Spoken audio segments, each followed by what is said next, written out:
Казань выбрана местом проведения конференции не случайно. Столица Татарстана на протяжении многих столетий – пример тесной взаимосвязи разных религий, одновременно являясь одним из важнейших центров российского ислама. Об этом говорят участники конференции. В зале эксперты, политики и представители духовенства из 8 стран мира – Египет, Иран, Арабские Эмираты, Малайзия, Сербия, Индия и Таджикистан. В фокусе внимания – религиозное многоголосие и национальное единство. Приветствую гостей по видеосвязи. Рустам Минниханов отметил, эта тема очень близка для республики. Сегодня в Татарстане проживают представители больше 170 национальностей. Республика Татарстан, как неотъемлемая часть большой многонациональной России, уделяет серьезное внимание вопросам сохранения традиционных ценностей. Желаю вам интересных, а главное полезных дискуссий. Добро пожаловать в Татарстан. Пушкильдеге зарахматсызга.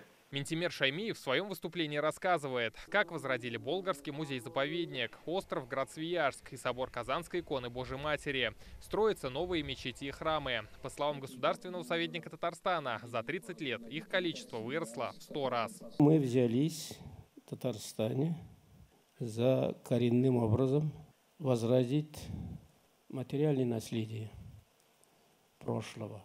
Это сопровождается и духовным возрождением общества.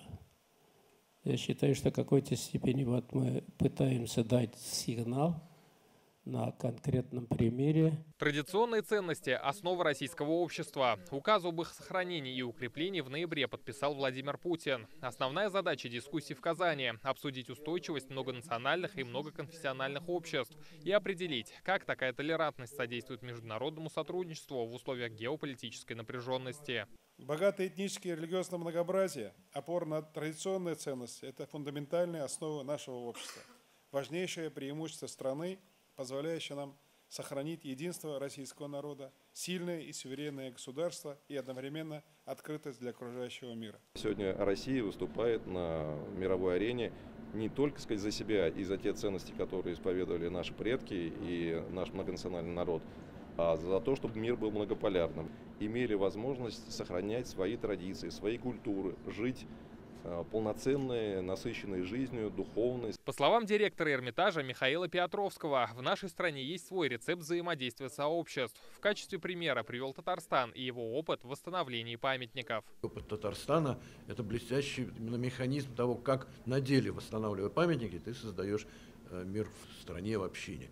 Я говорил о музеях, которые являются, и не все это всегда понимают, именно тем самым местом, где сходятся разные религии, они как бы попадают под единый знаменатель и становятся общими ценностями. Уважение истории, стремление к миру, трудолюбие – все это основано на культуре и исторических традициях всего многонационального народа страны, говорят главы конфессий. Оказались мы в нынешней ситуации, и эта ситуация нас просто обязывает к тому, чтобы мы жили еще более дружно, крепко и надежно по отношению друг к другу. Вместе должны охранять, оберегать традиционные ценности от нетрадиционного вмешательства. Обязательно должен быть аспект взаимоуважения. Он действительно воспитывается в семье. Во-первых, уважение к старшим. Это традиционно. Уважение к отцу-матери. Это традиционно. Уважение к народу. Уважение, любовь вот как к родине, к отчизне. Это очень важные факторы, которые мы должны здесь уметь сделать. По словам участников, благодаря разнообразной культуре и единению Россия эффективно отвечает на вызовы времени. Рамиль Галиуллин, Вадим Илларионов и Лейсан Саитова, ТНВ, Казань.